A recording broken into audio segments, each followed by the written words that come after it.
روزانہ ایسے اسلامی واقعات سننے کے لیے ہمارے چینل کو سبسکرائب ضرور کریں۔ قبیلہ مخزوم کے مغرور اور ظالم جابر سردار عمرو بن حسام کے پاس مال و دولت کی کوئی کمی نہ تھی۔ اس کے شان و شوکت کے حامل محل میں غلام اور کنیزوں کی بھرمار رہتی تھی، لیکن پھر بھی اس کی نظر ایک رومی کنیز پر پڑی تو اس نے اسے منہ مانگے داموں میں خرید لیا۔ اس لیے نہیں خریدا کہ اسے ملازمہ کی کوئی ضرورت تھی، بلکہ اس لیے کہ یہ سرخ و سفید خوبصورت کنیز اس کے دل کو بھا گئی تھی۔ مکہ میں رومی غلام اور کنیزیں اپنے کھلتے ہوئے رنگ روپ کی وجہ سے مہنگے داموں میں بکا کرتے تھے۔ مال و دولت کی اس کے پاس تو کمی نہیں تھی، پھر بھی ابو جہل نے اس رومی کنیز کو خرید لیا جس کا نام جنیرہ تھا۔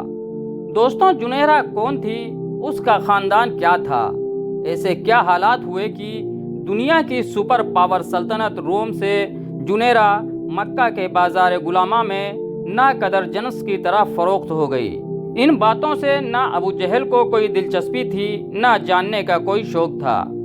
جنیرہ کے ذہن میں بھی اپنی جائے پیدائش محض ایک بھولا بسرا خواب بن کر رہ گیا تھا کہ میں کون ہوں؟ کیا میں غلامی کے لیے پیدا ہوئی ہوں؟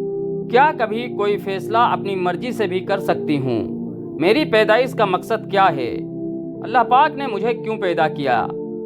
یہ وہ سوال تھے جو اس کے شعور پر دستک دیتے، مگر وہ ان سوالات کے جوابات کسی سے مانگ نہیں سکتی تھی۔ دن گزرتے گئے، جنیرہ اس غلامانہ زندگی کی عادی ہو چکی تھی۔ اب وہ سوال بھی کبھی کبھار ہی اس کے ذہن میں اٹھتے تھے۔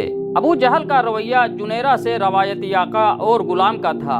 اونٹ کو چارہ ڈالنا، گھر کو صاف رکھنا، ابو جہل کی چیزوں کی حفاظت کرنا، پھر ساتھ ہی ساتھ ابو جہل کی بیوی کی ناگوار گالیاں اور مار پیٹ بھی اس کی زندگی کا حصہ تھیں۔ ایک دن بہت عجیب بات ہوئی۔ گمسم خاموش سی رہنے والی جنیرہ اونٹ کو چارہ ڈال کر پلٹ رہی تھی کہ اسے اپنے آقا کی آواز سنائی دی، جو اپنی بیوی سے کچھ بات کر رہا تھا۔ وہ کہہ رہا تھا کہ محمد صلی اللہ علیہ وسلم جو ہمارے سامنے پلا بڑھا ہے، ہماری ہی طرح زندگی گزارتا ہے، اب وہ کہہ رہا ہے کہ اللہ اس سے ہم کلام ہوتا ہے، اس پر وحی نازل کرتا ہے، اس کے پاس جبرائیل آتے ہیں۔ آقا کی آواز کے ساتھ ہی ہنسنے کی آواز بلند ہوئی۔ جنیرہ کو دیکھتے ہی اس کی بیوی نے رعاب دار آواز سے اسے بلایا اور کہا، جنیرہ ادھر آ اور میرے پاؤں دبا۔ جنیرہ سعادت مندی سے مالکن کے پاس آ گئی اور پاؤں دبانے لگی۔ کچھ دیر بعد بی بی نے ابو جہل سے پوچھا، محمد نے ایسا کب کہا؟ ابو جہل نے کہا، آج کہا۔ اور محمد نے مکہ کے سارے اکابرین کو بلوایا تھا پہاڑ کے قریب۔ اس نے پوچھا کہ اگر میں کہوں کہ اس پہاڑ کے پیچھے سے دشمن کی فوج آ رہی ہے تو کیا تم یقین کر لو گے؟ تو سب نے محمد کے گزشتہ کردار کو دیکھتے ہوئے کہا، ہاں ہم یقین کر لیں گے، کیونکہ ہم نے ہمیشہ آپ کو سچا اور امانت دار پایا ہے۔ پھر اس نے کہا کہ سنو، مجھے اللہ نے پیغمبر بنا کر بھیجا ہے۔ اللہ نے مجھے تمہیں یہ بتانے کے لیے مبعوث کیا ہے کہ اللہ ایک ہے، اللہ کے سوا کسی کی عبادت مت کرو، تمہاری تمام حاجتیں وہی اللہ پوری کرتا ہے۔ ابو جہل چند لمحے خاموش ہو کر بولا، حیرت تو یہ ہوئی کہ وہ یہ بھی کہتا ہے کہ سب انسان برابر ہیں۔ اس نے ایک بار پھر کہا لگایا اور کہا، آقا اور غلام کی تمیز کبھی مٹ سکتی ہے کیا؟ کیا اعلیٰ اور جلیل قبیلے برابر ہو سکتے ہیں؟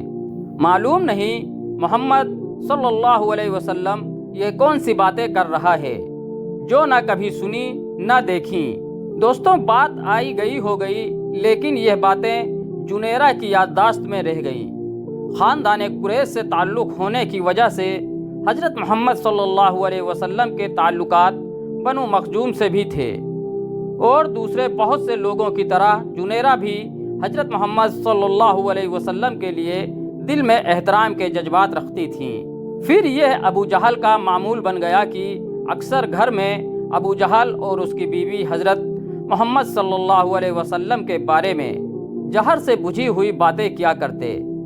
نہ جانے کیا بات تھی کہ ابو جہل جتنا حضرت محمد صلی اللہ علیہ وسلم کے خلاف جہر اگلتے، اتنا ہی جنیرہ کے دل میں حضرت محمد صلی اللہ علیہ وسلم کا احترام بڑھتا چلا گیا۔ پھر ایک عجیب واقعہ ہوا۔ ابو جہل کی سمیہ نامی بوڑھی کنیز نے جنیرہ سے حضرت محمد صلی اللہ علیہ وسلم کے متعلق باتیں کرنا شروع کر دیں۔ ایک رات سمیہ نے بتایا کہ آج شام سمیہ رضی اللہ تعالی عنہا، ان کے شوہر یاسر رضی اللہ تعالی عنہ اور دونوں بیٹے عمار اور عبداللہ رضی اللہ تعالی عنہ نے اسلام قبول کر لیا ہے، اور جنیرہ کو ہدایت دی کہ یہ بات کسی کو نہ بتائیں۔ حضرت سمیہ رضی اللہ تعالی عنہا کا خاندان چوری چپکے نور نبوت سے اپنے قلب اور روح کو منور کرتا رہا۔ حضرت سمیہ رضی اللہ تعالی عنہا نے جنیرہ کو بتایا کہ رسول اللہ صلی اللہ علیہ وسلم اللہ کا یہ پیغام لے کر آئے ہیں کہ اللہ ایک ہے، اللہ ہی کی عبادت کرو اور اپنے تصور و خیال سے بنائے گئے تمام بتوں کو توڑ پھینکو۔ اللہ نے ہر انسان کو آزاد پیدا کیا ہے اور سب انسان آپس میں برابر ہیں۔ نہ عربی کو عجمی پر فوقیت حاصل ہے، نہ ہی عجمی عربی سے بڑھ کر ہے۔ نہ مرد کو عورت پر فضیلت ہے اور نہ ہی عورت کو مرد پر۔ اللہ کے نزدیک بزرگی کا صحیح اقدار اور پسندیدہ وہ ہے جو متقی اور پرہیزگار ہے، جس کے اندر اللہ کی شفاعت کا نور ٹھاٹھے مار رہا ہو۔ ان باتوں میں جنیرہ کے بے شمار سوالوں کا جواب موجود تھا۔ اس کی بے چینی اور بے قلبی کو قرار آ گیا اور سکون کا احساس دل و دماغ میں سما گیا۔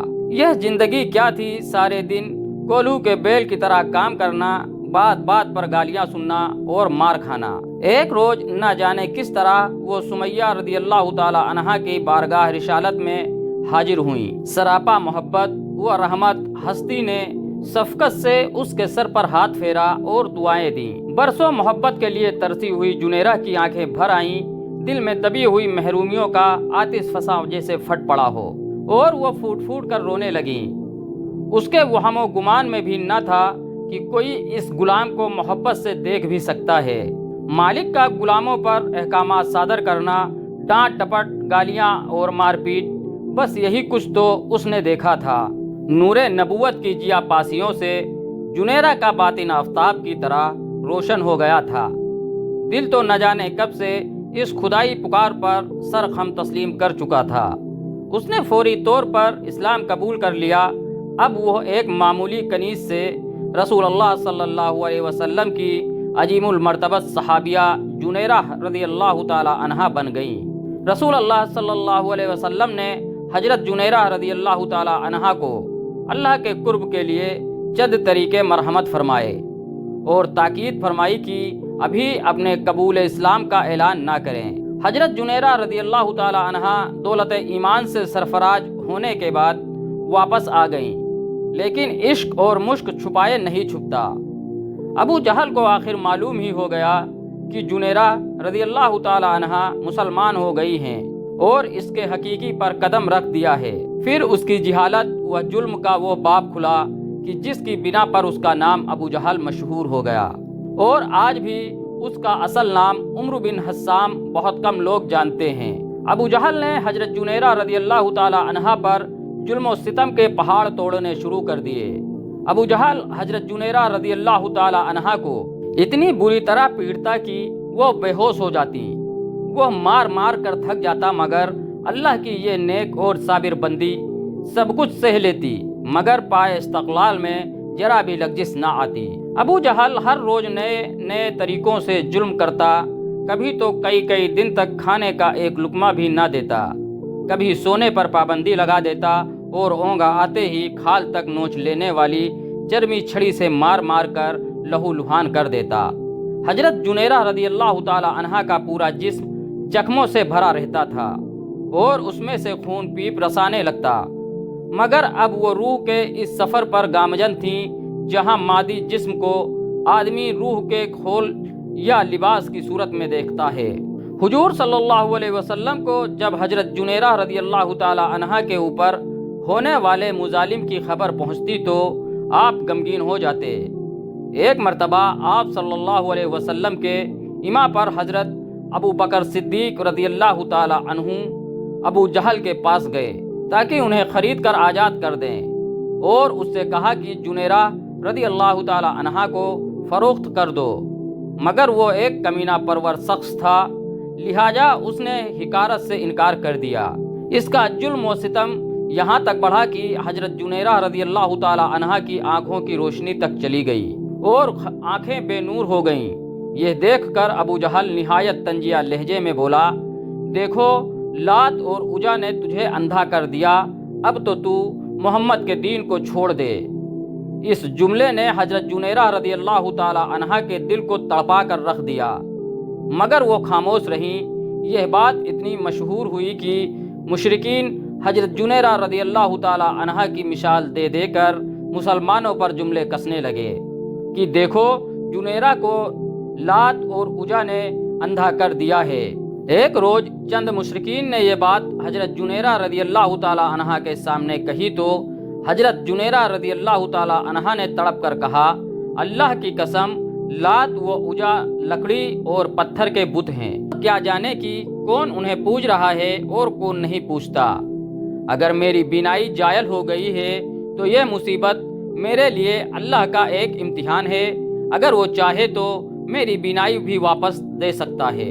حضرت جنیرہ رضی اللہ تعالی عنہا کی یہ بات سن کر سارے مشرکین نے طنزیہ کے کہا لگایا اور زیادہ خوشی کے انداز میں حضرت جنیرہ رضی اللہ تعالی عنہا کی یہ بات سب کو ہنس ہنس کر بتانے لگے۔ پورے دن حضرت جنیرہ رضی اللہ تعالی عنہا کی اس بات کا تذکرہ کر کے شرک کے پیروکار کہے لگاتے رہے، مذاق اڑاتے اور مسلمانوں کے جذبات مجروح کرتے رہے۔ اگلے روز حضرت جنیرہ رضی اللہ تعالی عنہا سو کر بیدار ہوئیں تو ان بے نور آنکھوں میں روشنی آ چکی تھی، اب ان کی بینائی پہلے سے بھی کہیں زیادہ تیز تھی۔ حضرت جنیرہ رضی اللہ تعالی عنہا کی بینائی واپس لوٹنے کی خبر پورے مکہ میں جنگل کی آگ کی طرح پھیل گئی۔ کل تک جو لوگ حضرت جنیرہ رضی اللہ تعالی عنہا کی بات کو مزے لے کر مذاق اڑا رہے تھے، انہیں سانپ سونگھ گیا تھا۔ خاص کر ابو جہل تو شرم کے مارے گھر سے ہی نہ نکلا۔ اسی روز حضرت ابو بکر صدیق رضی اللہ تعالی عنہ ابو جہل کے پاس دوبارہ آئے اور کہا کہ اگر تم جنیرہ رضی اللہ تعالی عنہا کو فروخت کر دو تو میں اس کے دگنے دام دوں گا اور تم اس سے زیادہ طاقتور اور محنتی کنیز خرید سکو گے۔ ابو جہل حضرت جنیرہ رضی اللہ تعالی عنہا کو مزید اپنے پاس نہیں رکھنا چاہتا تھا، ویسے بھی اپنی ہی بات کی وجہ سے اسے ذلت اٹھانی پڑی تھی، اس لیے اس نے کئی گنا زیادہ دام پر حضرت جنیرہ رضی اللہ تعالی عنہا کو بیچ دیا اور حضرت ابو بکر صدیق رضی اللہ تعالی عنہ نے ان کو خرید کر آزاد کر دیا۔ واللہ عالم، جزاکم اللہ خیرا۔